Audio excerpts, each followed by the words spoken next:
ഹരി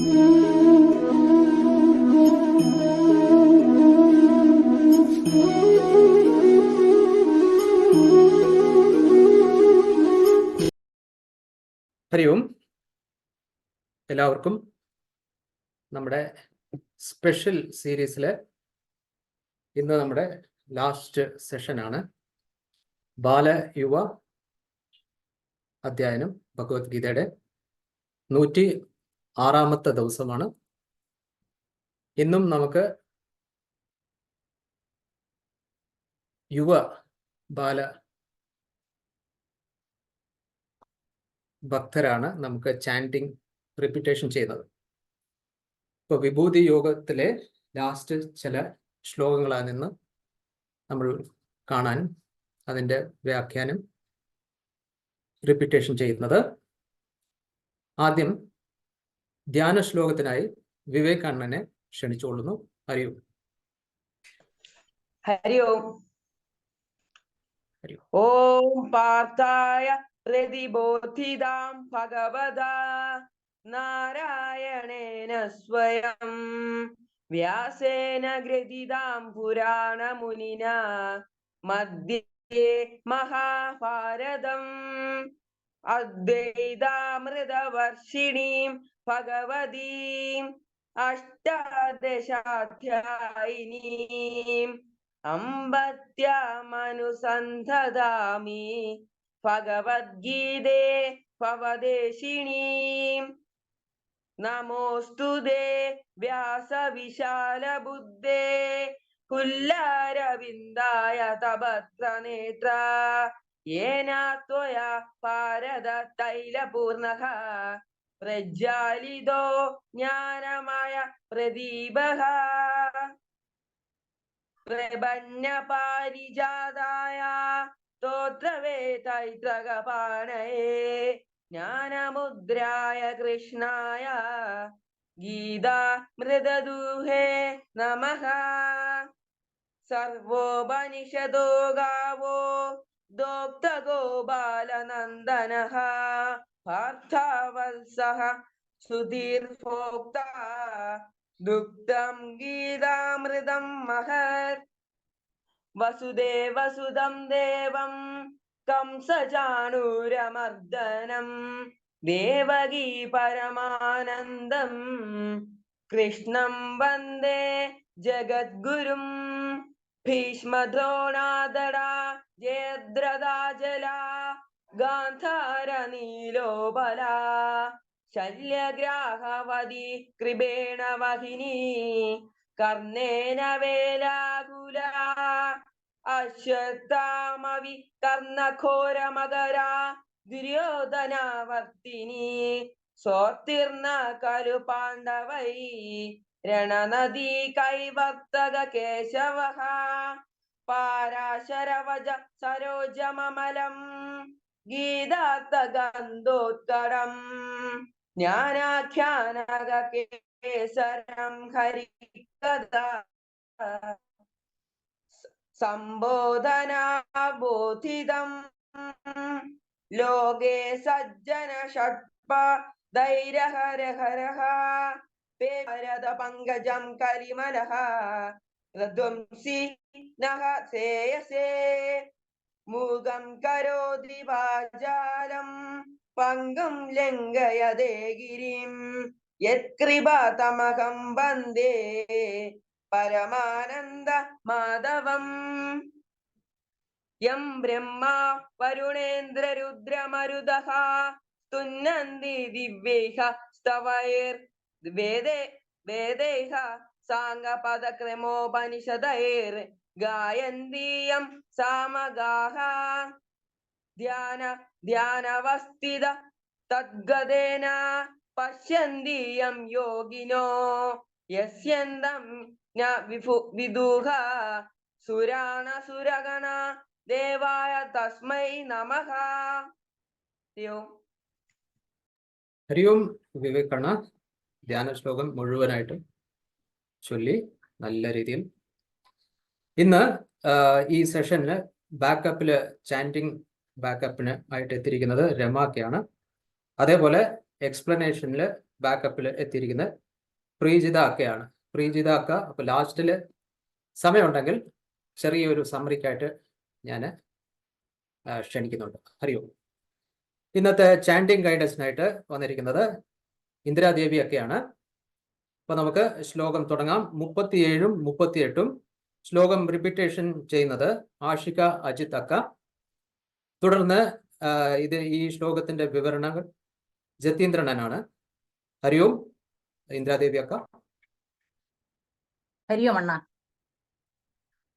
അപ്പോൾ നമുക്ക് വിഭൂതി യോഗത്തിലെ 37ാമത്തെ ശ്ലോകം ആദ്യം പഠിക്കാം. ശ്ലോകം 37. വൃഷ്ണീനാം വാസുദേവോസ്മി. വൃഷ്ണീനാം വാസുദേവോസ്മി. പാണ്ഡവാനാം ധനഞ്ജയഃ. പാണ്ഡവാനാം ധനഞ്ജയഃ. മുനീനാമപ്യഹം വ്യാസഃ. മുനീനാമപ്യഹം വ്യാസഃ. കവീനാമുശനാഃ കവിഃ. കവീനാമുശനാ കവിഃ. ഇനി 2 ലൈൻസ് വീതം പഠിക്കാം. വൃഷ്ണീനാം വാസുദേവോസ്മി. പാണ്ഡവാനാം ധനഞ്ജയഃ. വൃഷ്ണീനാം വാസുദേവോസ്മി. പാണ്ഡവാനാം ധനഞ്ജയഃ. മുനീനാമപ്യഹം വ്യാസഃ. കവീനാമുശനാഃ കവിഃ. മുനീനാമപ്യഹം വ്യാസഃ. കവീനാമുശനാ കവിഃ. ഇനി 4 വരി ഒരുമിച്ച് ചൊല്ലാം. വൃഷ്ണീനാം വാസുദേവോസ്മി. പാണ്ഡവാനാം ധനഞ്ജയഃ. മുനീനാമപ്യഹം വ്യാസഃ. കവീനാമുശനാഃ കവിഃ. വൃഷ്ണീനാം വാസുദേവോസ്മി. പാണ്ഡവാനാം ധനഞ്ജയഃ. മുനീനാമപ്യഹം വ്യാസഃ. കവീനാമുശനാ കവിഃ. അടുത്തായി 38ാമത്തെ ശ്ലോകം പഠിക്കാം. ദണ്ഡോ ദമയതാമസ്മി.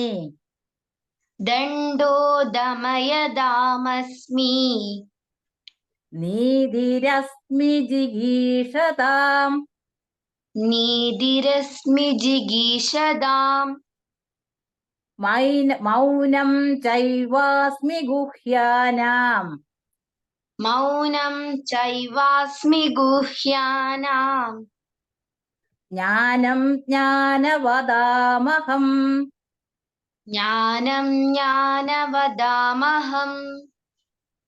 ഇനി 2 വരികൾ വീതം നോക്കാം.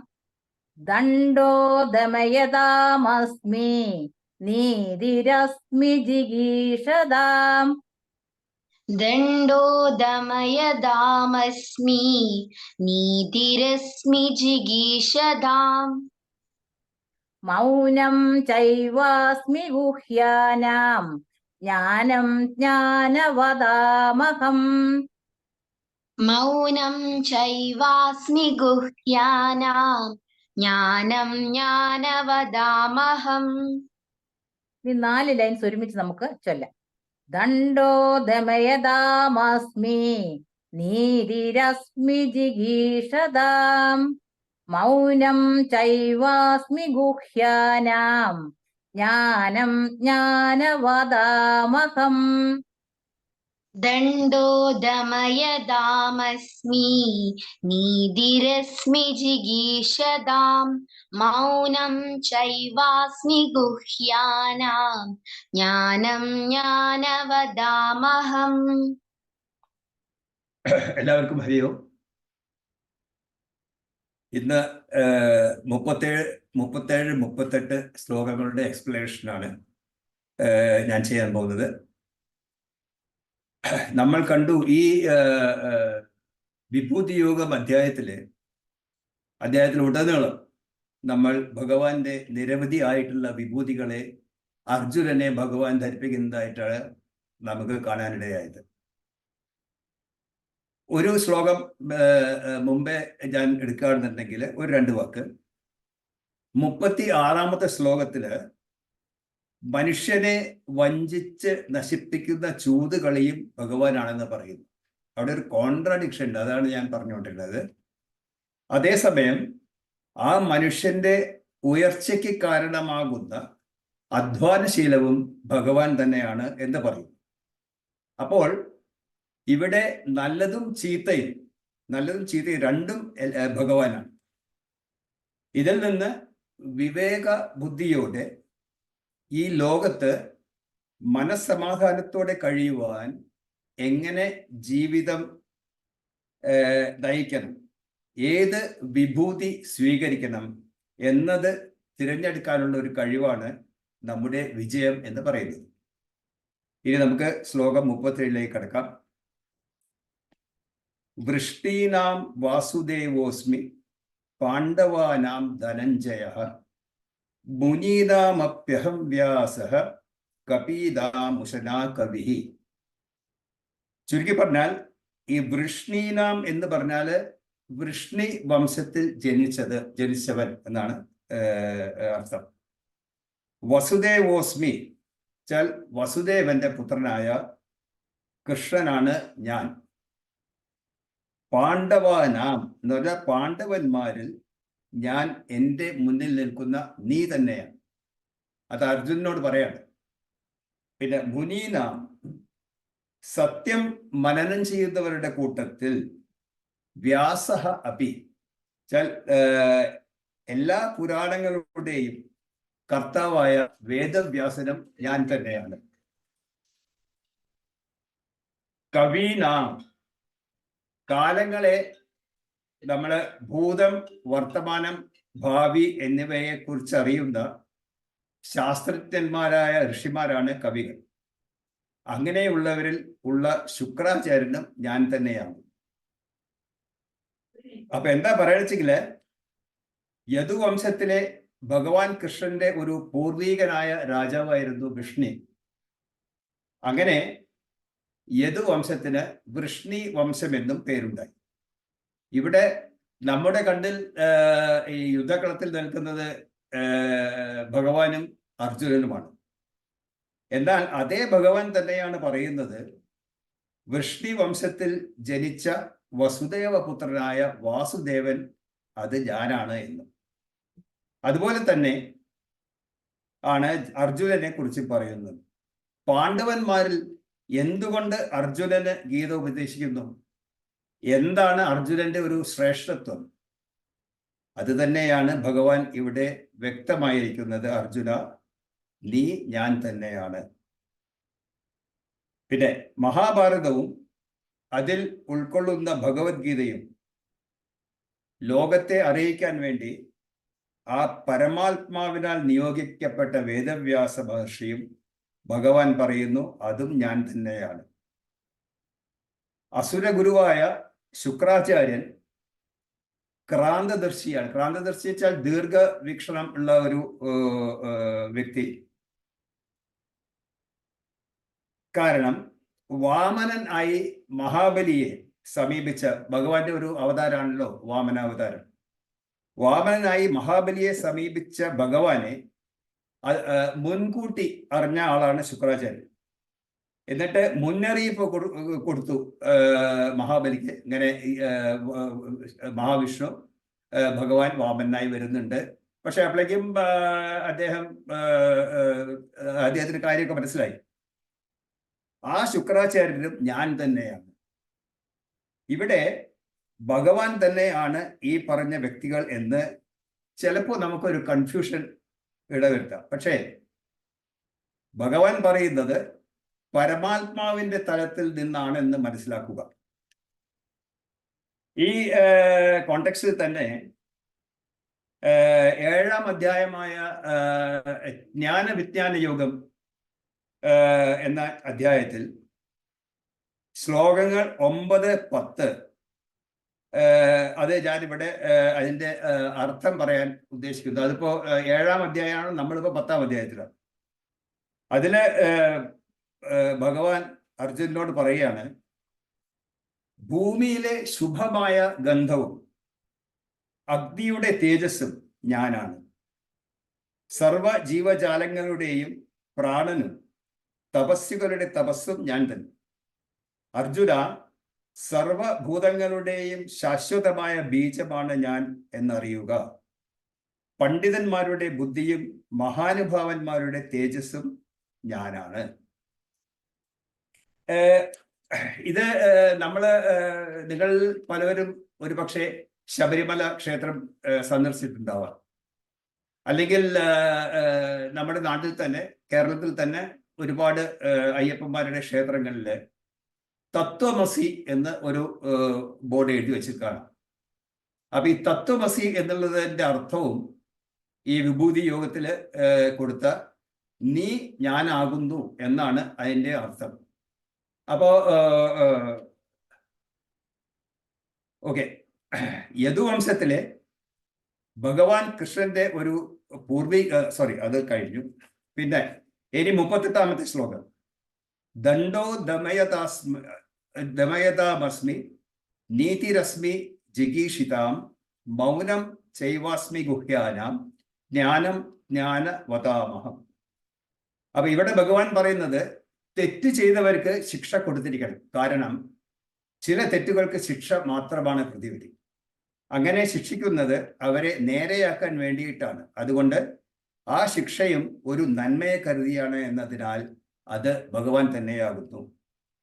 ഇനി വിജയം ആഗ്രഹിക്കുന്നവർക്ക് ചിലപ്പോഴെങ്കിലും നിരാശ തോന്നും. കാരണം വളരെ സത്യസന്ധമായി പ്രവർത്തിച്ചിട്ടും തനിക്ക് ഒന്നും ആകാൻ കഴിയുന്നില്ലല്ലോ എന്ന ഒരു നിരാശാബോധം അവരെ ബാധിച്ചേക്കാം.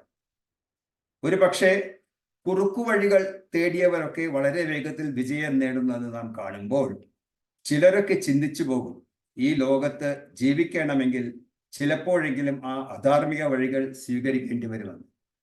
ഇതിപ്പോ കുറുക്കു വഴികൾ എന്ന് പറഞ്ഞിട്ടുവെച്ചെങ്കിൽ ഇപ്പോ നിങ്ങളുടെ മനസ്സിലാക്കാൻ പറയാണ്, ഇപ്പൊ ഈ എക്സാമിനേഷനിൽ പേപ്പറിൽ കേട്ടുന്ന എക്സാമിനേഷൻ ഒക്കെ നടക്കുമ്പോൾ ഈ ആൾമാറാട്ടം നടത്തി ചിലവര്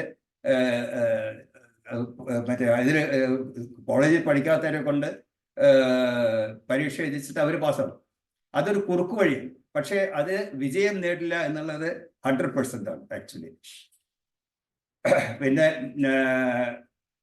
പക്ഷേ ഭഗവാൻ മുന്നറിയിപ്പ് തരുന്നു, ഒരു കാരണവശാലും ധർമ്മത്തിന്റെ പാതയിൽ നിന്ന് ചലിക്കരുത്. കാരണം എപ്പോഴെങ്കിലും പ്രത്യേകിച്ച് സത്യസന്ധരായിട്ടുള്ള ദൈവിക ഗുണമുള്ള ഈശ്വര വിശ്വാസികളായ ആളുകൾ ഒരു ചെറിയ തെറ്റ് ചെയ്താൽ മതി, അത് വളരെ പെട്ടെന്ന് അവർക്ക് തിരിച്ചടി കൊടുക്കും. ഇനി കാരണം ഈ ധർമ്മപാതയിലെ നീതി എന്ന് പറയുന്നത് ഭഗവാനാണ്. അപ്പോൾ നീതിയെ കൂട്ടുപിടിക്കുക എന്നത് ഭഗവാനെ കൂട്ടുപിടിക്കുക എന്നാണ് അർത്ഥം. കുറച്ച് സമയമെടുക്കുമായിരിക്കും, പക്ഷേ എന്നിട്ട് വിജയം നേടിക്കഴിഞ്ഞാൽ ആ വിജയം ആത്യന്തികമായ ഒരു വിജയമായിരിക്കും, ഒരിക്കലും ഒരു കളങ്കമില്ലാത്ത വിജയം. പിന്നെ ഇനി മൗനം. മൗനം എന്ന് പറഞ്ഞാൽ അതിന്റെ അർത്ഥം നമ്മൾ മിണ്ടാതിരിക്കുന്നതാണ്. ചിലവരുടെ മൗനം എന്ന് പറയുന്നത് പലരുടെ ജീവിതത്തെ തന്നെ രക്ഷപ്പെടുത്തുന്നതാണ്. അവരൊന്ന് വായ തുറന്നാൽ പലരുടെയും ജീവിതം താറുമാറാണ്. ഇപ്പോ കുറച്ചുകൂടി മനസ്സിലാക്കാനാണ്, ഇപ്പൊ നിങ്ങളുടെ പഠിക്കുന്ന സ്കൂളിലോ കോളേജിൽ തന്നെ 2 കൂട്ടുകാരുണ്ടെന്ന് വിചാരിക്കുക. അതില് ഇപ്പൊ പ്രൊഫസർ അല്ലെങ്കിൽ മാസ്റ്റർ അതിനെ പറ്റിയിട്ട് എന്തെങ്കിലും ഒരു കൂട്ടുകാരൻ മറ്റേ കൂട്ടുകാരനോട് പറഞ്ഞു കൊടുക്കുക, അത് ആരോടും പറയരുതെന്ന് പറയാം. അപ്പൊ അതൊരു രഹസ്യമാണ്. ആ രഹസ്യം കേട്ട ആള് മരിക്കണവരെ സൂക്ഷിക്കണം. അല്ലാന്നുണ്ടെങ്കിൽ എപ്പോഴെങ്കിലും അത് പുറത്ത് ചാടിച്ചിട്ടെങ്കിൽ ഈ പറഞ്ഞ കൂട്ടുകാരന്റെ ജീവിതം ശരിയാവില്ല. മനസ്സിലായില്ലേ? അതുകൊണ്ട് ചില ആളുകൾ ആ രഹസ്യത്തെ മരിക്കുന്നത് വരെ വെളിപ്പെടുത്തുകയില്ല. അത് പലരുടെയും നന്മയെ കരുതിയാണെന്നതിനാൽ ആ മൗനം ഭഗവാന്റെ വിഭൂതിയാണെന്ന് പറയുകയാണ്. പിന്നെ ലാസ്റ്റില് ആ പരമാത്മാവിനെ അറിയാനുള്ള അറിവും അതും ഭഗവാന്റെ വിഭൂതിയാണ്. ഓരോന്നോരോന്നായി എടുത്ത് കാട്ടിയ ശേഷം ഭഗവാൻ എന്തിനേറെ പറയുന്നു, ഇവിടെയെല്ലാം ഞാൻ തന്നെയാണ് കാരണം, എന്നിൽ നിന്ന് തന്നെയാണ് എല്ലാം ഉണ്ടായത് എന്ന് വെളിപ്പെടുത്തുന്നു. ഇത്രയേ പറയാനുള്ളൂ 37 ശ്ലോകത്തിലെ. ഹരിയോ ഹരിയോമണ്ണ. അടുത്ത ശ്ലോകങ്ങൾ 39 40 ചാൻറ്റിങ് റിപ്പീറ്റേഷനായിട്ട് ദീപ്യ അക്ക വരുന്നു. തുടർന്ന് ഗിരിജ അക്ക അതിൻ്റെ വിവരണങ്ങൾ. ഏതായാലും ഇവിടെ നമുക്ക് അമ്മുമ്മയും കൊച്ചും മോളുമാണ്. ഇനിയിപ്പോൾ ചാൻറ്റിങ് റിപ്പീറ്റേഷൻ.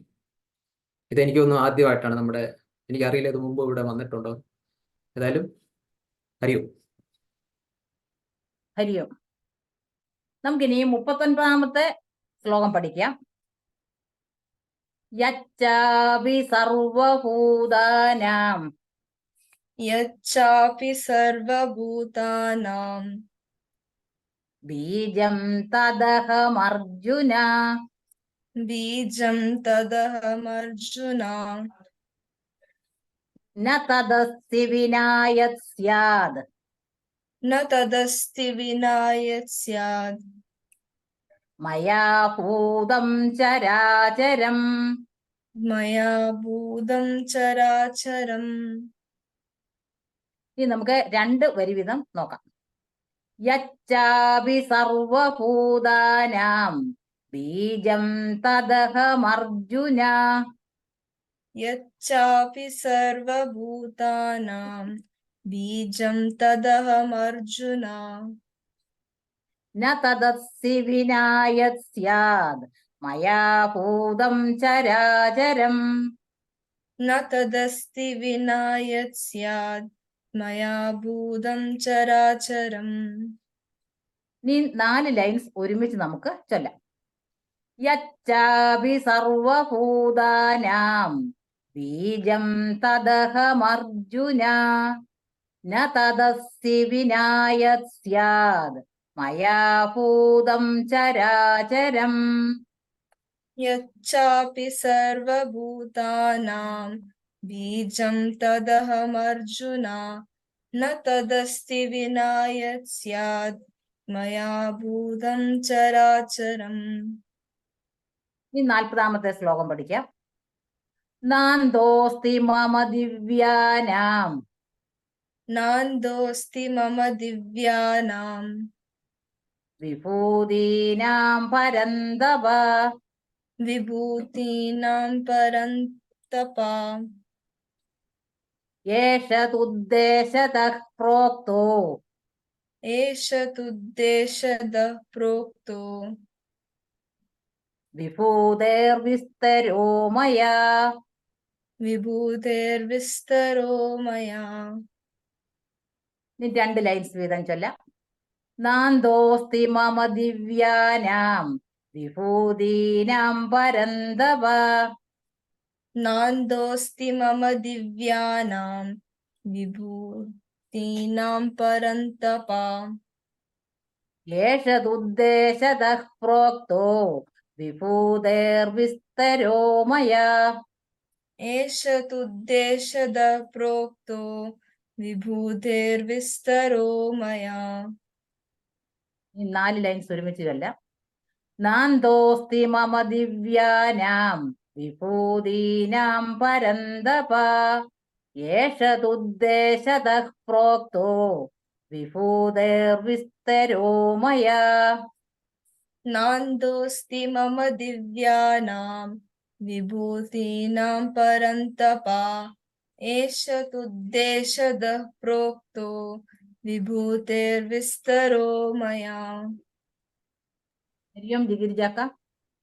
ഹരി ഓം. ഓം നമോ നാരായണായ. നമ്മള് 10-ാമത്തെ അധ്യായത്തിലെ വിഭൂതി യോഗം നമ്മള് കണ്ടുകൊണ്ടിരിക്കുകയാണ്. 39-40 ശ്ലോകങ്ങളാണ് ഇവിടെ വിസ്തരിക്കാനുള്ളത്.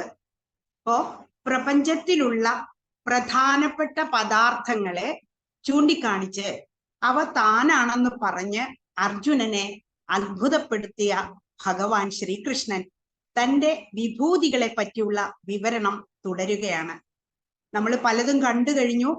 ദ്യൂതം ചലയദാസ്മി, അത് ചൂതുകളിയിലെ ചതി ഞാനാണെന്ന് പറഞ്ഞു കഴിഞ്ഞു. തേജസ് തേജസ്സിനാമഹം, തേജസ്സികളിലെ തേജസ്സുള്ളവരിലെ തേജസ് ഭഗവാനാണെന്ന് പറഞ്ഞു. ജയോസ്മി, ജയങ്ങളിലെ ജയം ഭഗവാനാണെന്ന് പറഞ്ഞു. പിന്നെ സത്വവതാം സത്വം അഹം, സജ്ജനങ്ങളുടെ സത്വഗുണം ഭഗവാനാണെന്ന് പറഞ്ഞു.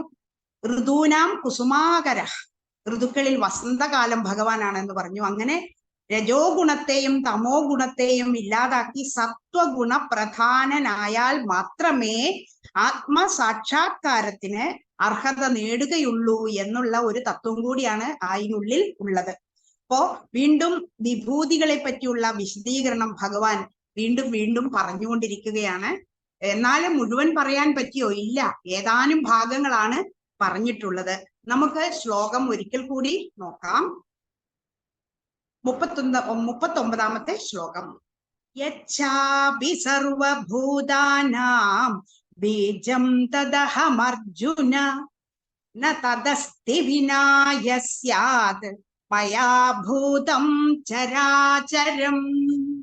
ഇതിലെ അർജുന അഭിജ, അർജുന മാത്രമല്ല, ബാക്കി തുടർന്ന് പറഞ്ഞുകൊണ്ടിരിക്കുകയാണ്. സർവഭൂതാനാം ബീജം, സർവഭൂതങ്ങളുടെയും ബീജം. യത് തത് അഹം, യാതൊന്നാണോ അത് ഞാനാണ്. സർവഭൂതങ്ങളുടെയും ബീജം അത് എന്താണോ അത് ഞാനാണ്. ചരാചരം യത് ഭൂതം, ചരമോ അചരമോ ആയ സ്യാത് തത്, ഒന്നും തന്നെ മയാ വിനാ ന അസ്തി, എന്നെ കൂടാതെ നിലനിൽക്കുന്നില്ല എന്ന് പറയുക. അപ്പോ എല്ലാ പദാർത്ഥങ്ങളുടെയും ബീജം ഞാൻ തന്നെ എന്ന് ഭഗവാൻ പറഞ്ഞു കൊടുക്കുകയാണ്. ഈ ദൃശ്യപ്രപഞ്ചം സൃഷ്ടിക്ക് മുമ്പ് ഭഗവാനിൽ ബീജരൂപത്തിൽ സ്ഥിതി ചെയ്തിരുന്നു. വിത്തിൽ വളർന്നു വലുതാകുന്ന ഒരു മഹാവൃക്ഷം എങ്ങനെയാണോ ഉൾക്കൊണ്ടിരിക്കുന്നത്, അതുപോലെ സർവചരാചരങ്ങളും ബീജരൂപത്തിൽ ഭഗവാനിൽ സ്ഥിതി ചെയ്യുന്നു. ഭഗവാന്റെ സാന്നിധ്യമില്ലാത്ത ചരമോ അചരമോ ആയ ഒന്നും തന്നെ ഈ ലോകത്തിൽ ഇല്ല. എല്ലാം ഭഗവത് വിഭൂതി മാത്രമാണ്. അതാണ് ഇവിടെ വിശദീകരിച്ചു തരുന്നത്. ഇപ്പോ നമ്മള് 10ാമത്തെ ഈ വിഭൂതി യോഗത്തിൽ കണ്ട കാര്യങ്ങൾ, ഈ അത്ഭുത വൈശിഷ്ട്യങ്ങളെ, വിഭൂതി എന്ന് പറയുമ്പോൾ അത്ഭുത വൈശിഷ്ട്യങ്ങളെയാണ് വിവരിച്ചു തരുന്നത്. സർവപ്രാണികളുടെ ഉൽപ്പത്തി, ഭഗവാൻ ഭക്തന്മാരോട് കാണിക്കുന്ന ആ വാത്സല്യം, അതുപോലെ ഭഗവാന്റെ അത്യന്ത മാഹാത്മ്യമേറിയ ചില വിഭൂതികളെ പറ്റി തുറന്നു പറഞ്ഞു തരികയാണ്. സർവപ്രാണികളിലും സ്ഥിതി ചെയ്യുന്ന ആത്മാവ് താനാണെന്ന് സമർത്ഥിക്കുകയാണ്. സൃഷ്ടി സ്ഥിതി സംഹാര കർമ്മവും ദ്വാദശാദിത്യന്മാരും ഏകാദശ രുദ്രന്മാരും എല്ലാം താനാണെന്ന് പറയുകയാണ്. അത്യത്ഭുതകരങ്ങളായ വിഭൂതികളെ ഒന്നൊന്നായി അരുളി ചെയ്യുകയാണ് ഇവിടെ ചെയ്യുന്നത്. ഈ ലോകവും അതിലുള്ള സർവചരാചരങ്ങളും എവിടെ നിന്ന് എങ്ങനെയുണ്ടായി എന്ന് അരുളി ചെയ്യുകയാണ് ചെയ്യുന്നത്. അപ്പോ നമുക്കിനി അടുത്തതായിട്ട് 40ാമത്തെ ശ്ലോകം നോക്കാം.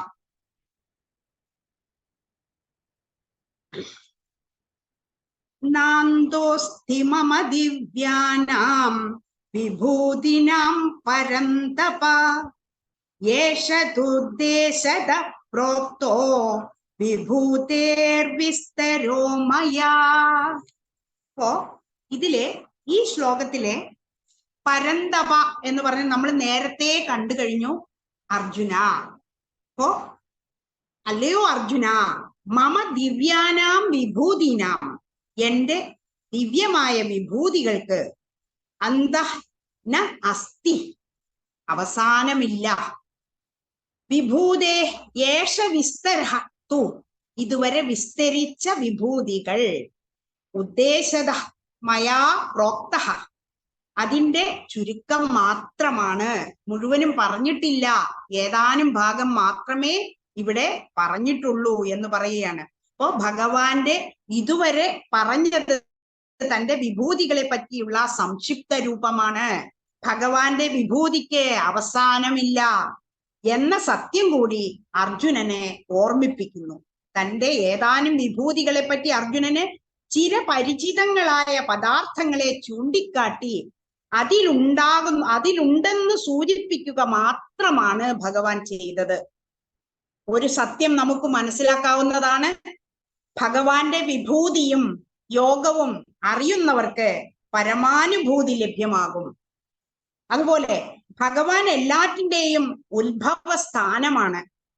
സർവഭൂതങ്ങളുടെയും ഉള്ളിലുള്ള ആത്മാവ് ഭഗവാനാണ്.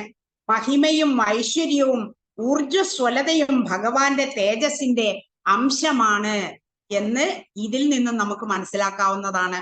ഭഗവാൻ എന്നത് എല്ലാത്തിനും മീതെയാണ്. 84 ദശലക്ഷം ജീവവർഗങ്ങളെ കുറിച്ച് ശാസ്ത്രങ്ങളിൽ പറയുന്നുണ്ട്. ദേവഗന്ധർവ സിദ്ധ രാക്ഷസ നാഗലോകവാസികൾ, വിദ്യാധരന്മാർ എന്നിങ്ങനെ പോകുന്നു ആ പരമ്പര.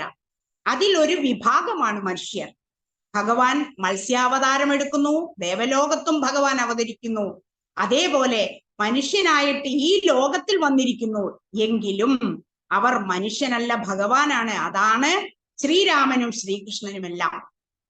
ഭഗവാനെ നേരിട്ട് കാണാനുള്ള യോഗ്യത നമുക്കുണ്ടോ എന്നൊന്ന് ആലോചിക്കേണ്ടതാണ്. ഇല്ല എന്ന് ചിന്തിക്കണം. നമ്മുടെ ഈ കണ്ണുകൾ, അതായത് മനുഷ്യ കണ്ണുകളാണ്. ഭഗവാൻ മനുഷ്യരൂപത്തിൽ ഇവിടെ ജനിച്ചുവെങ്കിലും ഭഗവാൻ മനുഷ്യനല്ല, ഭഗവാനാണ്. ദേവനുമല്ല, ദേവന്മാർക്കും അപ്പുറത്തായിട്ടുള്ള, അതിക്കും മീതെയായിട്ടുള്ള ഭഗവാനാണ്. ഭഗവാൻ ദേവന്മാർക്കിടയിലും അസുരന്മാർക്കിടയിലും മനുഷ്യന്മാർക്കിടയിലും ഭഗവാൻ മനുഷ്യരെ പോലെ തോന്നിക്കുന്ന രീതിയിൽ രൂപമെടുത്ത് വന്നു എന്ന് മാത്രമേ ഉള്ളൂ. സൂര്യൻ ഉദിക്കുന്നു, അസ്തമിക്കുന്നു, പിറ്റേന്നും സൂര്യൻ ഉദിക്കും, അസ്തമിക്കുകയും ചെയ്യും.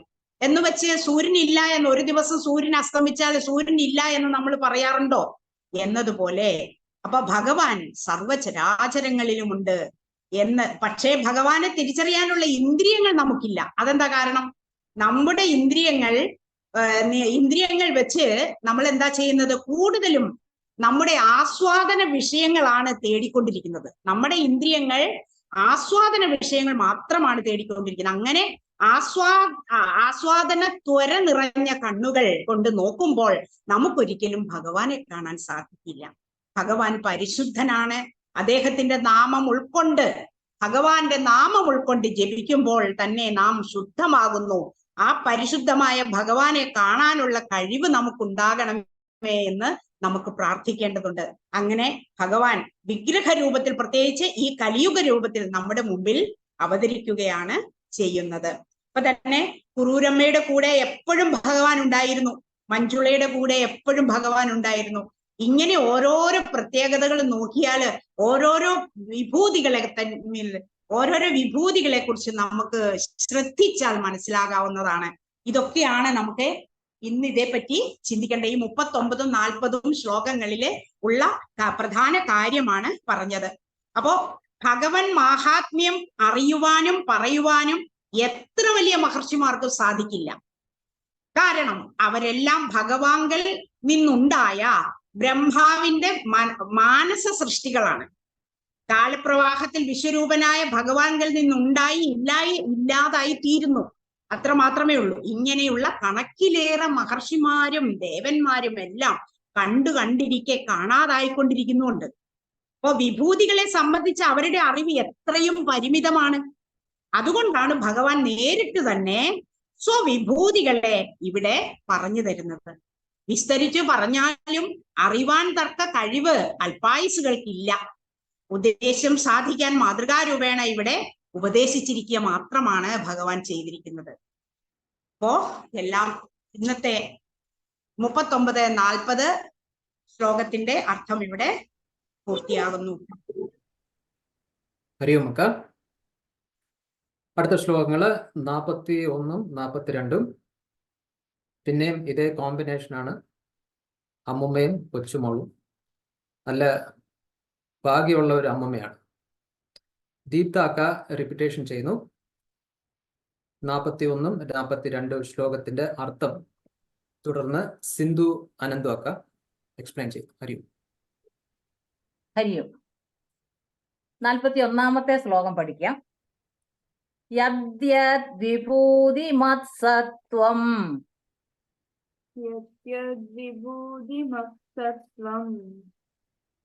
ശ്രീമദൂർജിതമേവ വാ. ശ്രീമദൂർജിതമേവ വാ. തത്തദേവാവഗച്ഛത്വം. തത്തദേവാവഗച്ഛത്വം. മമ തേജോംശ സംഭവം. മമ തേജോംശ സംഭവം. ഇനി 2 ലൈൻസ് വീതം പഠിക്കാം. യദ്യദ്വിഭൂതിമത്സത്വം ശ്രീമദൂർജിതമേവ വാ. യദ്യദ്വിഭൂതിമത്സത്വം ശ്രീമദൂർജിതമേവ വാ.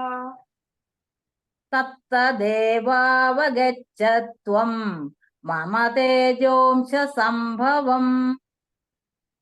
തത്തദേവാവഗച്ഛത്വം മമ തേജോംശ സംഭവം. ഇനി 4 ലൈൻസ് ഒരുമിച്ച് നമുക്ക് നോക്കാം. യദ്യദ്വിഭൂതിമത്സത്വം ശ്രീമദൂർജിതമേവ വാ. തത്തദേവാവഗച്ഛത്വം മമ തേജോംശ സംഭവം. യദ്യദ്വിഭൂതിമത്സത്വം ശ്രീമദൂർജിതമേവ വാ. തത്തദേവാവഗച്ഛത്വം മമ തേജോംശ സംഭവം. അടുത്തായി 42ാമത്തെ ശ്ലോകം നോക്കാം. അഥവാ ബഹുനൈതേന. അഥവാ ബഹുനൈതേന. കിം ജ്ഞാതേന തവാർജുന. കിം ജ്ഞാതേന തവാർജുന. വിഷ്ടഭ്യാഹം ഇദം കൃഷ്ണം. വിഷ്ടഭ്യാഹമിദം കൃഷ്ണം. ഏകാംശേന സ്ഥിതോ ജഗത്. ഏകാംശേന സ്ഥിതോ ജഗത്. 2 ലൈൻസ് നോക്കാം. അഥവാ ബഹുനൈതേന കിം ജ്ഞാതേന തവാർജുന. അഥവാ ബഹുനൈതേന കിം ജ്ഞാതേന തവാർജുന. വിഷ്ടഭ്യാഹം ഇദം കൃഷ്ണം. ഏകാംശേന സ്ഥിതോ ജഗത്. വിഷ്ടഭ്യാഹമിദം കൃഷ്ണം. ഏകാംശേന സ്ഥിതോ ജഗത്. ഇനി 4 ലൈൻസ് ഒരുമിച്ച് നോക്കാം. അഥവാ ബഹുനൈതേന കിം ജ്ഞാതേന തവാർജുന.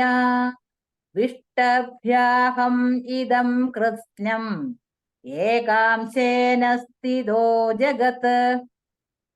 അഥവാ ബഹുനൈതേന കിം ജ്ഞാതേന തവാർജുന. വിഷ്ടഭ്യാഹമിദം കൃഷ്ണം. ഏകാംശേന സ്ഥിതോ ജഗത്. ഓം തത്സദിതി. ഓം തത്സദിതി. ശ്രീമദ് ഭഗവദ്ഗീതാസു ശ്രീമദ് ഭഗവദ്ഗീതാസു ഉപനിഷത്സു ഉപനിഷത്സു ബ്രഹ്മവിദ്യായാം ബ്രഹ്മവിദ്യായാം യോഗശാസ്ത്രേ യോഗശാസ്ത്രേ ശ്രീകൃഷ്ണാർജുന സംവാദേ ശ്രീകൃഷ്ണാർജുന സംവാദേ വിഭൂതിയോഗോ നാമ വിഭൂതിയോഗോ നാമ 10മോധ്യായഃ. 10മോധ്യായഃ. ഹരി ഓം. ഹരി ഓം സിന്ധുവാനന്ദ.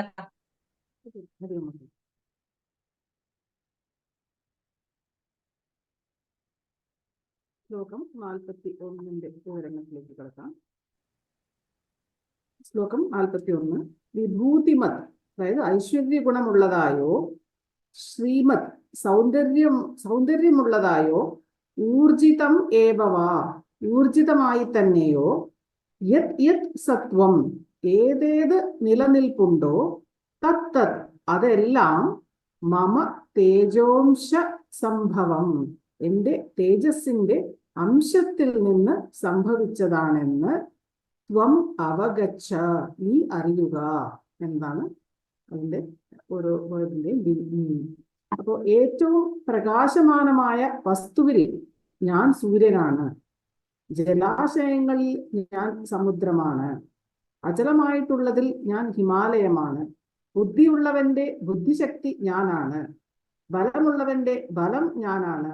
അങ്ങനെ ഓരോന്നും ഭഗവാൻ പറയുന്നുണ്ട്. അർജുന, നീ ഈ പ്രപഞ്ചത്തിൽ കാണുന്ന അത്ഭുതകരമാണ് എന്ന് നിനക്ക് തോന്നുന്ന, നിന്നെ അമ്പരപ്പിക്കുന്ന ഏതൊരു സംഭവം ഉണ്ടോ, ഏതൊരു വസ്തു നീ കാണുന്നുണ്ടോ, അതിന്റെ പിറകിലുള്ള ഗുണം അത് ഞാനാണ് എന്നതാണ് 41-ാമത്തെ ശ്ലോകം. അടുത്തത് 42.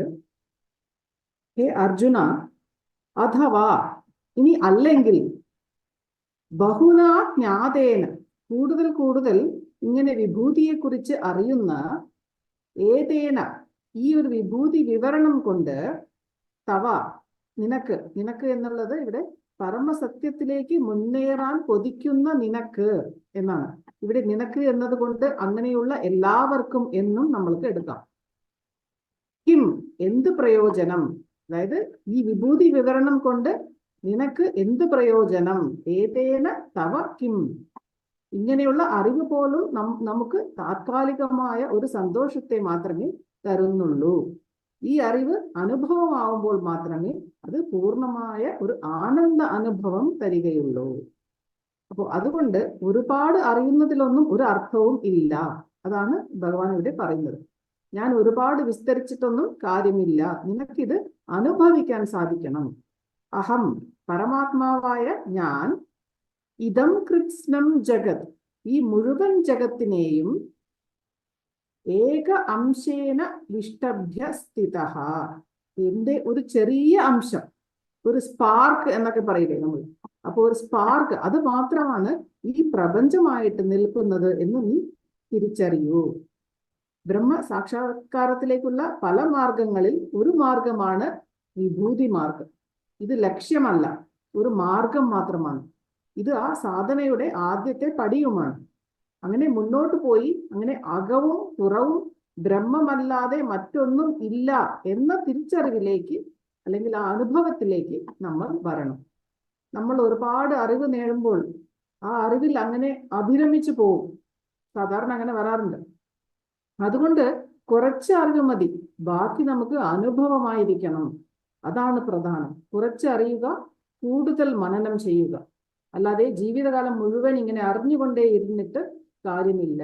ഒരുപാട് പുസ്തകങ്ങൾ വാങ്ങി വായിച്ച് അതിലൊന്നും കാര്യമില്ല. ഒന്ന് വായിച്ചാൽ മതി, അത് നന്നായി മനനം ചെയ്യുക. കിം ബഹുന എന്തിനാണ് ഇത്രയും അധികം അറിവ് എന്നാണ് ചോദിക്കുന്നത്. ഞാൻ ഇങ്ങനെ വിസ്തരിച്ചിട്ടൊന്നും കാര്യമില്ല, നീ ആ അറിവിൽ അങ്ങനെ അഭിരമിച്ചു പോവും. അത് വേണ്ട, നീ അനുഭവിക്കൂ. എന്നെ കണ്ട് നീ അനുഭവിക്കൂ. എന്നാൽ മാത്രമേ നിത്യമായ ആനന്ദത്തെ ലഭിക്കുകയുള്ളൂ. സർവത്ര നിറഞ്ഞിരിക്കുന്ന എൻ്റെ ഒരു അല്പഭാഗം മാത്രമാണ് ഈ പ്രപഞ്ചമായിട്ട് കാണുന്നത്. അപ്പോൾ ഭഗവാന്റെ മഹാത്മ്യത്തെ വെളിപ്പെടുത്തുന്ന ഒരു ചെറിയ വിവരണം മാത്രമാണ് ഇത്. നമുക്കിതൊന്നും ഊഹിക്കാൻ പോലും സാധിക്കില്ല. നമുക്ക് ഈ ചെറിയ പ്രപഞ്ചത്തെയോ അല്ലെങ്കിൽ നമ്മളെ തന്നെയോ മനസ്സിലാക്കാൻ സാധിക്കുന്നില്ല. അങ്ങനെയാണ്. അപ്പോൾ നമ്മൾ കാണുന്ന ഇത്രയും വലിയ ലോകവും നമ്മൾ എല്ലാവരും ഇതിൽ വലിയവരാണ്, നമ്മളെക്കാൾ പലരും ചെറിയവരുണ്ട്, ഇതൊരു വലിയ ലോകമാണ്, ഇവിടെ ഒരു സൗരയൂഥമുണ്ട്, അതിൽ കുറെ ഗ്രഹങ്ങളുണ്ട്, ഇങ്ങനെയൊക്കെ നമ്മൾ പറയുന്നു അല്ലെ. ഇങ്ങനെ ഉള്ള അനേകം കോടി പ്രപഞ്ചങ്ങൾ, അതാണ് ഭഗവാൻ പറയുന്നത്. ഇതൊക്കെ എൻ്റെ ഏക അംശേന സ്ഥിതോ ജഗത്, ഇതെല്ലാം എൻ്റെ ഒരു അംശം മാത്രമാണ്, നീ ഇത് മാത്രം അറിഞ്ഞാൽ മതി എന്ന് പറഞ്ഞുകൊണ്ട് 10-ാം അധ്യായം ഉപസംഹരിക്കുന്നു. ഹരിയോമക്ക, നമുക്ക് കുറച്ച് സമയം കൂടെ ഉണ്ട്. അതുകൊണ്ട് ശ്രീജിത അക്കയ്ക്ക് ഏറ്റവും ഇഷ്ടപ്പെട്ട കാര്യങ്ങൾ, അല്ലെങ്കിൽ എന്താണ് ഇഷ്ടപ്പെട്ട, അല്ലെങ്കിൽ മനസ്സിലായല്ലോ എന്തെങ്കിലും അതിൻ്റെ പറ്റി ഇപ്പൊ കഴിഞ്ഞ ഒരു 6 ശ്ലോകങ്ങളിൽ, എല്ലാ ശ്ലോകങ്ങളല്ല, ചെറിയൊരു സമ്മറി പറയാൻ സാധിക്കുകയാണെങ്കിൽ നന്നായിരിക്കും. ഹരിയോം. ഭഗവാന്റെ വിഭൂതി വിഭൂതി എന്ന് പറഞ്ഞാൽ അറിയാം നമുക്ക്, ഭസ്മം.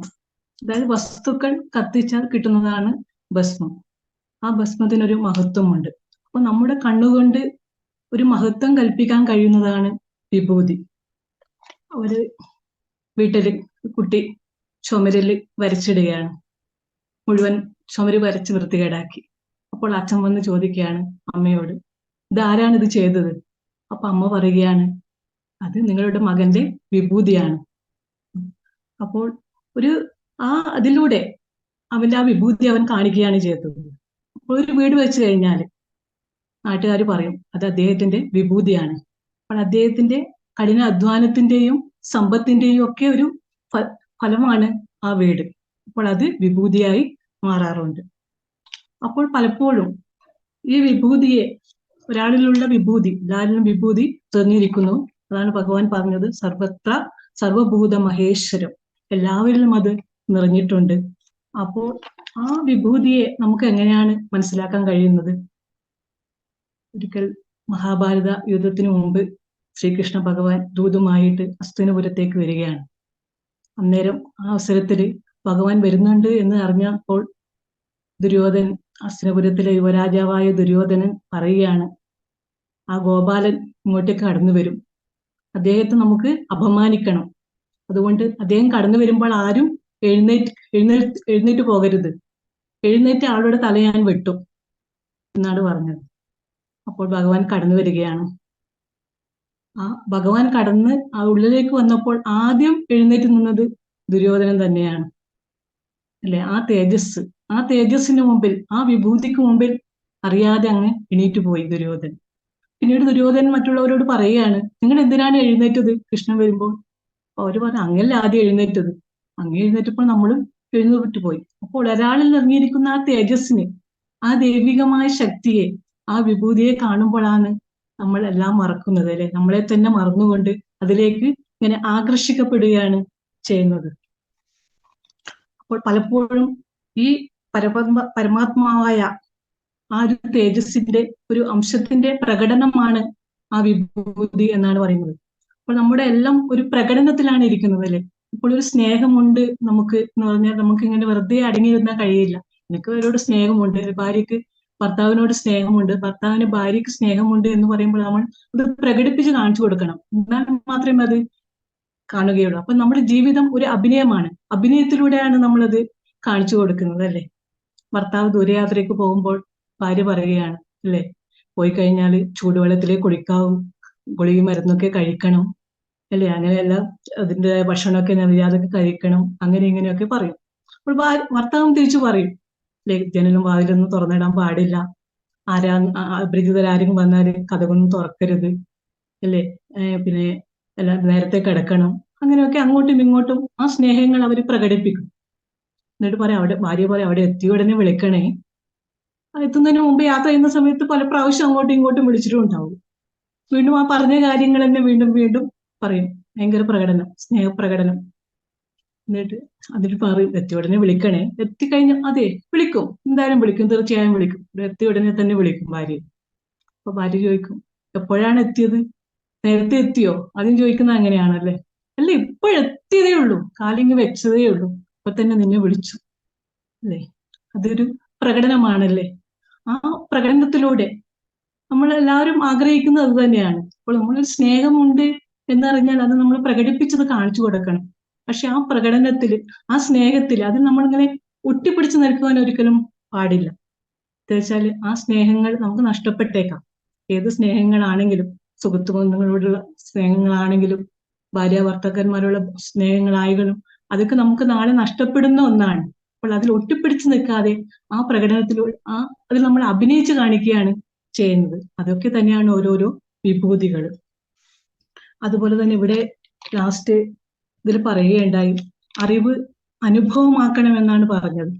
അപ്പോൾ കൂടുതൽ അറിയുന്നതിലൊന്നും അർത്ഥമില്ല, അല്ലെ? വിസ്തരിച്ചിട്ട് അറിയുന്നതിൽ കൂടുതൽ അർത്ഥമില്ല എന്നാണ് പറയുന്നത്. അപ്പോൾ നമുക്ക് എല്ലാം കാണുന്ന എങ്ങനെയാണ് ഈ അറിവ്, അല്ലെ? നമ്മുടെ ജ്ഞാനം എന്താണിത്? അപ്പോൾ ഒരു കാക്കകളെ കാണുമ്പോൾ നമുക്ക്, അല്ലെ, കുറെ കാക്കകളെ കാണുമ്പോൾ കാക്കകളെല്ലാം കറുത്തിട്ടാണ്, എല്ലാം ഒരുപോലെ നമുക്ക് തോന്നും, അല്ലെ? പക്ഷെ സൂക്ഷിച്ചു നോക്കിയാൽ എല്ലാം ഒരുപോലെ ആവണമെന്നില്ല അല്ലെ, അതിലും വ്യത്യസ്തത ഉണ്ടാകും. അതിന്റെ കരയുന്ന രീതിയോ ഭക്ഷണ രീതിയോ ഒക്കെ വ്യത്യസ്തമായിട്ട് ഉണ്ടാകും. അപ്പോൾ ആ വ്യത്യാസത്തെ കാണാനുള്ള കൗശലമാണ് നമ്മുടെ അറിവ് എന്ന് പറയുന്നത്, ജ്ഞാനം എന്ന് പറയുന്നത്. അപ്പോൾ ആ ഒരു ഏകതത്വ ദർശനം, അതാണ് അറിവ്. ആ അറിവിനെ നമ്മൾ അനുഭവമാക്കണം എന്നാണ് പറഞ്ഞത്. അനുഭവത്തിലൂടെ നമ്മൾ അറിയുന്നത്. ഒരു കിണറിൽ ഒരു തവള ഉണ്ടായിരുന്നു. ആ തവളയുടെ ലോകം ആ കിണർ മാത്രമാണ്. അതിനപ്പുറത്തുള്ള ലോകത്തെ കുറിച്ച് ആ തവളയ്ക്ക് ഒരിക്കലും ഒന്നും അറിയില്ല. ആ അവസരത്തിൽ വേറെ എവിടെ നിന്നോ ഒരു തവള ആ കിണറ്റിലേക്ക് വരികയാണ്. സംസാരിച്ചപ്പോൾ അവര് 10ാം ക്ലാസ് വരെ ഒന്നിച്ച് പഠിച്ചവരായിരുന്നു അല്ലെ. അച്ഛന്റെ പേര്, അമ്മയുടെ പേര്, വീട്ടുപേര്, നാട്ടുപേരൊക്കെ പറയുമ്പോൾ മനസ്സിലായി, ആളെ പിടികിട്ടി. അപ്പോൾ കിണറ്റിലെ തവള ആ തവളയോട് ചോദിക്കുന്നു, നീ ഇപ്പോൾ എവിടെയാണ്? അപ്പോൾ ആ തവള പറയാണ്, ഞാൻ ജോലിയൊക്കെ കിട്ടിയിട്ട് എനിക്ക് കടലിലാണ് ജോലി, ഞാൻ കടലിലാണ് താമസിക്കുന്നത്, അവിടെയാണ് ഫാമിലിയായിട്ട് അവിടെയാണ് ഞാൻ എന്ന് പറയുന്നു. അപ്പോൾ ഈ കിണറ്റിലെ തവള ചോദിക്കുകയാണ്, ഒരു ചാട്ടം അങ്ങ് ചാടിച്ച് ചോദിക്കുകയാണ്, നിന്റെ കടൽ ഇത്രയല്ലേ ഉണ്ടാവൂ അല്ലെ. തവളയുടെ ചാട്ടം നമുക്കറിയാം, തവളച്ചാട്ടം. ഒരു ചാട്ടം ചാടി, ഇത്രയല്ലേ ഉള്ളൂ നിന്റെ കടലിന്റെ വലിപ്പം. അപ്പൊ മറ്റേ തവള പറയുകയാണ്, ഈ അത്രയൊന്നും അല്ല, നിനക്ക് അറിയാഞ്ഞിട്ടാണ്, അത് വലുതാണ്, ഒരുപാട് വലുതാണ്. പിന്നെ 2 ചാട്ടം ചാടി, എന്നിട്ട് പറഞ്ഞു ഇത്രയല്ലേ ഉള്ളൂ. അല്ല, ഇതൊന്നും അല്ല, നിന്നോട് എങ്ങനെയാ പറയാത്, ഇതൊന്നും അല്ല. വീണ്ടും ആ ഒരു കരയിൽ നിന്ന് പകുതി വരെ ചാടിയിട്ട് ചോദിക്കും, ഇത്രയല്ലേ ഉള്ളൂ നിന്റെ കടല്? ഓ അല്ല, അത്രയൊന്നും അല്ല, ഇതിൽ കൂടുതലും ഉണ്ട്. പിന്നീട് വീണ്ടും ഒരു കരയിൽ നിന്ന് മറുകരയിലേക്ക് ചാടിയിട്ട് ചോദിക്കും, ഇത്രയും ഉണ്ടാവും, ഇതിനപ്പുറം എങ്ങനെയും വരാൻ സാധ്യമല്ല. അപ്പോൾ കടലിലെ തവള പറയുകയാണ്, നീ എന്റെ കൂടെ വാ, ഞാൻ നിനക്കത് കാണിച്ചു തരാം, എന്നാൽ മാത്രമേ ഇത് പറഞ്ഞതുകൊണ്ട് ഒരിക്കലും നിനക്കത് അറിയുവാൻ പോകുന്നില്ല, നിനക്ക് കാണിച്ചു തരാന്ന് പറഞ്ഞിട്ട് അങ്ങനെ തവളയെ കൂട്ടിട്ട് പോകാൻ പോവുകയാണ്. അങ്ങനെ ചാടി ചാടി ചാടി ചാടി ചാടി കടലിലെത്തുകയാണ്. കടലിലെത്തിയപ്പോഴാണ് തവളക്ക് മനസ്സിലാകുന്നത്, ഞാൻ അറിഞ്ഞ കടലിനേക്കാൾ എത്രയോ വലുതാണ് അല്ലെ. അനുഭവത്തിലാണ് നമ്മൾ പലപ്പോഴും എല്ലാം അറിയുന്നത്. അനുഭവമാണ് ഏറ്റവും വലിയ അറിവ്. അപ്പോൾ ഇവിടെ അർജുനനോട് പറയുന്നുണ്ട് കൃഷ്ണൻ, വെച്ചാല് ഇതിന് ഞാൻ വിഭൂതികൾ ഒരുപാടുണ്ട്, ഞാൻ വളരെ വളരെ ചുരുക്കിയിട്ടാണ് ഇതൊക്കെ ഞാൻ പറഞ്ഞു തരുന്നത് അല്ലെ. കൂടുതൽ എനിക്ക് പറയാനുള്ള സമയമില്ല, പറഞ്ഞാൽ തീരുകയുമില്ല. അതുകൊണ്ട് വളരെ ചുരുക്കിയിട്ട് ആണ് പറയുന്നത്. അപ്പോൾ ഒരു വ്യക്തിയിൽ നിറഞ്ഞിരിക്കുന്ന ഐശ്വര്യമായ ഒരു തത്വം അല്ലെ, തേജോമയമായ ഒരു അവസ്ഥ, അത് തന്നെയാണ് വിഭൂതി. അത് പലരിലും പല രീതിയിലായിരിക്കും. ഇവിടെ പറയുന്നുണ്ട്, 3ാമത്തെ ശ്ലോകത്തിൽ പറയുന്നുണ്ട്, സർവപാപേ പ്രമുച്ഛതേ, സർവപാപങ്ങളിൽ നിന്ന് മുക്തനാക്കുന്നു. ഏത്? അപ്പൊ ഈ ജന്മത്തില് അല്ലെ വിഭൂതി കൊണ്ട് സർവപാപങ്ങളെയും ക്ലിയർ ആക്കാൻ പറ്റും എന്നാണ് പറയുന്നത്. അപ്പൊ ഈ ജന്മത്തിൽ നമ്മൾ പാപങ്ങൾ ചെയ്തിട്ടുണ്ട്, മുൻ ജന്മത്തിലും ചെയ്തിട്ടുണ്ടെങ്കിൽ ആ പാപങ്ങളൊക്കെ ക്ലിയർ ആക്കാൻ നമുക്ക് സാധിക്കും. എങ്ങനെ? ഭഗവാനെ അന്തരാത്മാവായി കാണാൻ കഴിഞ്ഞാൽ, എന്റെ ആത്മാവിന്റെ ഒരു ഭാഗമായി പരമാത്മാവിനെ ആത്മാവിലേക്ക് കാണാൻ കഴിഞ്ഞാൽ ആ പാപങ്ങളെയൊക്കെ ഇല്ലാതാക്കാൻ കഴിയുമെന്നാണ് പറയുന്നത്. അപ്പോ അതിന് എന്നിലേക്ക് മനസ്സ് തിരിക്കണം അല്ലെ. അവർക്ക് ആ മനസ്സ് തിരിച്ചു കഴിഞ്ഞാൽ അവർക്ക് ഞാൻ ബുദ്ധി കൊടുക്കും. ഭഗവാൻ ബുദ്ധി കൊടുത്തുകൊണ്ടാണ് അവർക്ക് ആ ഭഗവാനിലേക്ക് അടുപ്പിക്കുന്നത് അല്ലെ. പലപ്പോഴും നമ്മൾ ഭഗവാനോട് പലതും പ്രാർത്ഥിക്കാറുണ്ട് അല്ലെ, ഇത് തരണം, ഇത് തരണം, അങ്ങനെ തരണം. പക്ഷെ ബുദ്ധി വേണമെന്ന് നമ്മൾ അങ്ങനെ പ്രാർത്ഥിക്കാറില്ല അല്ലെ. പ്രാർത്ഥിക്കും, പോയിട്ട് ഗുരുവായൂരപ്പനോട് പറയും അല്ലെ, എന്റെ ഭർത്താവിന് ബുദ്ധി കൊടുക്കണേ, അദ്ദേഹത്തിന് പോക്ക് ശരിയില്ല, അല്ലെങ്കിൽ ഭാര്യക്ക് ബുദ്ധി കൊടുക്കണേ, മക്കൾക്ക് ബുദ്ധി കൊടുക്കണേ. അപ്പോൾ ഗുരുവായൂരപ്പൻ ചോദിക്കും, നിങ്ങൾക്ക് ബുദ്ധി വേണ്ടേ? എനിക്കതുണ്ട്, എനിക്കത് ഓൾറെഡി ഉണ്ട്, മറ്റുള്ളവർക്കാണ് ഇല്ലാത്തത് അല്ലെ. അപ്പോൾ ആ ബുദ്ധിയിലേക്ക് അല്ലെ, ആ ബുദ്ധി കൊടുത്തുകൊണ്ടാണ് ഭഗവാനിലേക്ക് ശ്രദ്ധ തിരിക്കുന്നത് ഭഗവാൻ. അപ്പോൾ ആ ബുദ്ധി കൊടുത്തുകൊണ്ട് അവരുടെ ഉള്ളിലുള്ള ജ്ഞാനദീപത്തെ പ്രകാശിപ്പിക്കുകയാണ് ഭഗവാൻ ചെയ്യുന്നത്. അങ്ങനെ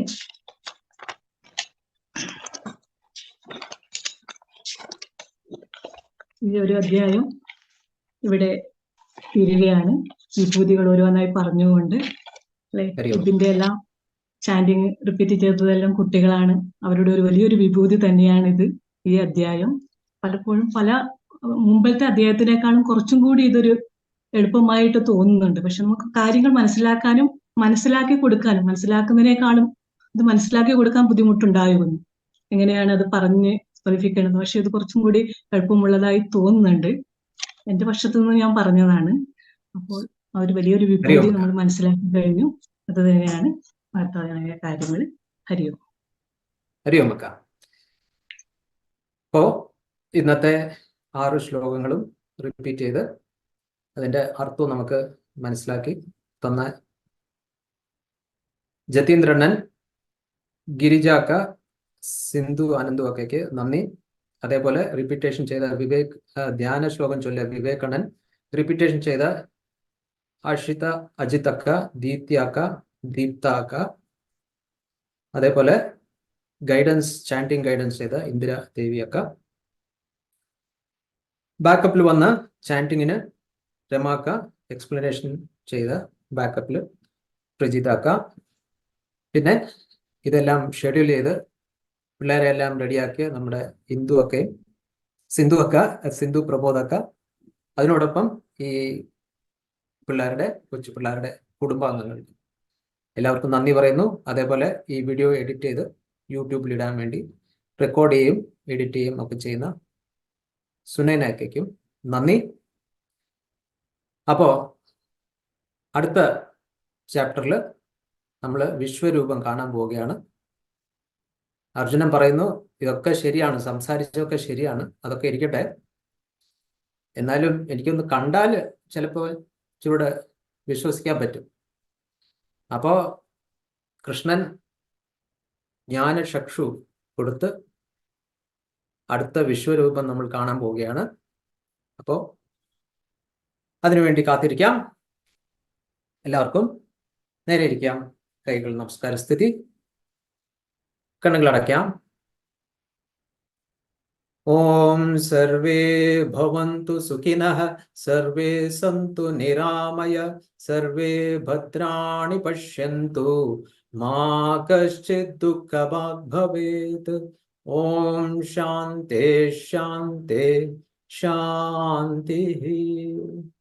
ഹരി ഓം.